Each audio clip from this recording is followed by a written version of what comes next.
Hello everyone, my name is Susan, but you can call me Dreamsy. Nice to be with you today. I'm going to read for you a book called The Smartest Giant in Town. Hope you will enjoy with me. But first of all, I would like to thank each and every person who have liked and subscribed to my channel. Really, thank you so much. May God bless you. May God bless you for me. Okay, let's start. George was a giant, the scruffiest giant in town. He always wore the same pair of old brown sandals and the same old patched up gown. I wish I wasn't the scruffiest giant in town, he said sadly. But one day, George noticed a new shop. It was full of smart clothes, so he bought a smart shirt, a smart pair of trousers, a smart belt, a smart stripy tie, some smart socks with diamond up the side, and a pair of smart shiny shoes. Now I'm the smartest giant in town, he said proudly. George left his old clothes behind in the shop. He was about to go home when he heard a sound. On the pavement stood a giraffe who was sniffing sadly. "What's the matter?" asked George. "It's my neck," said the giraffe. "It's so very long and so very cold. I wish I had a long warm scarf." "Cheer up," said George, and he took off his stripy tie. "It didn't match my socks anyway," he said as he wound it round and round the giraffe's neck. "It made a wonderful scarf." "Thank you," said the giraffe. As George strode towards home, he sang to himself, "My tie is a scarf for a cold giraffe, but look me up and down. I'm the smartest giant in town." George came to a river. On a boat stood a goat who was bleating loudly. "What's the matter?" George asked. "It's my sail," said the goat. "It blew away in a storm. I wish I had a strong new sail for my boat." "Cheer up," said George, and he took off his new white shirt. "It kept coming untucked anyway," he said as he tied it to the mast of the goat's boat. "It made a magnificent sail." "Thank you," said the goat. George strode on, singing to himself, "My tie is a scarf for a cold giraffe. My shirt on a boat is a sail for a boat.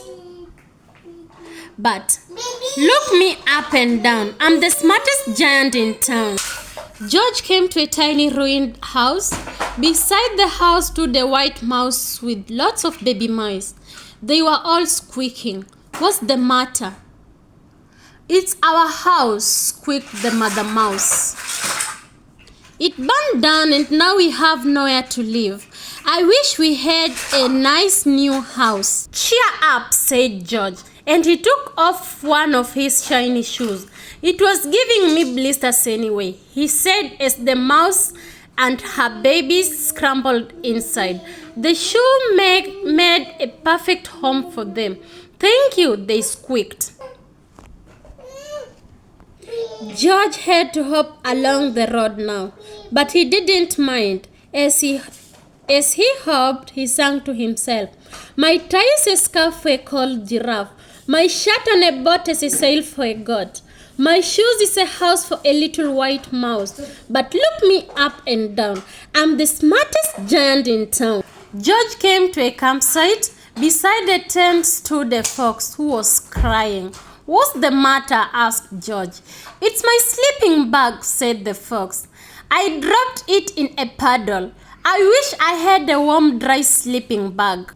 "Cheer up," said George, and he took off one of his socks with diamond up the side. "It was tickling my toes anyway," he said as the fox snuggled into it. "It made a very fine sleeping bag." "Thank you," said the fox. George hopped on, singing to himself, "My tie is a scarf for a cold giraffe. My shirt on a boat is a sail for a goat. My shoes is a house for a little white mouse. One of my socks is a bed for a fox. But look me up and down. I'm the smartest giant in town." George came to a big squelchy bog. Beside the bog stood a dog who was howling. "What's the matter?" asked George.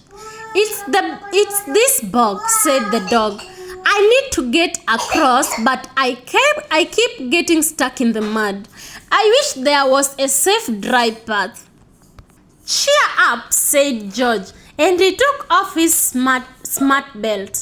"It was squishing my tummy anyway," he said as he laid it down over the bog. "It made an excellent path." "Thank you," said the dog. The wind started to blow, but George didn't mind. He hopped on, singing to himself. "My tie is a scarf for a cold giraffe. My shirt on a boat is a sail for a goat.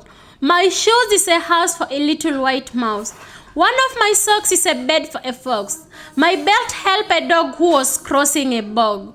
But my trousers are falling down. I'm the coldest giant in town." Suddenly, George felt sad and shivery and not at all smart. He stood on one foot and thought, "I will have to go back to the shop and buy some more clothes," he decided. He turned around and hopped all the way back to the shop. But when he got there, it was closed.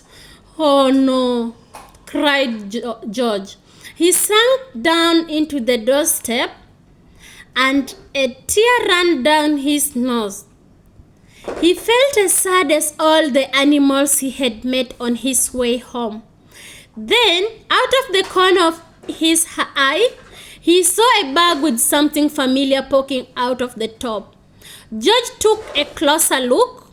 "My gown!" he yelled. "My dear old gown and sandals!" George put them on. They felt wonderfully comfortable. "I'm the coziest giant in town," he cried, and he danced back home along the road. Outside his front door stood all the animals he had helped. They were carrying an anonymous present. "Come on, George," they said. "Open it." George untied the ribbon. Inside was a beautiful gold paper crown and a card. "Look inside the card, George," said the animals. George put the crown on his head and opened the card. Inside it said, "Your tie is a scarf for a cold giraffe. Your shirt on a boat is a sail for a goat.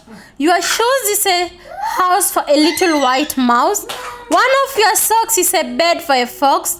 Your belt helped a dog who was crossing a bog. So, here is a very fine crown to go with the sandals and the gown of the kindest giant in town." That was the end of our story for today. Thank you very much. And the kindness that you show to people, it will always come back to you. So learn to be kind to others. Then for those who have not yet subscribed to my channel and liked, please do so. I'll be so grateful to you. Thank you very much. See you next time. I hope you enjoyed the story, by the way. See you next time. Bye bye.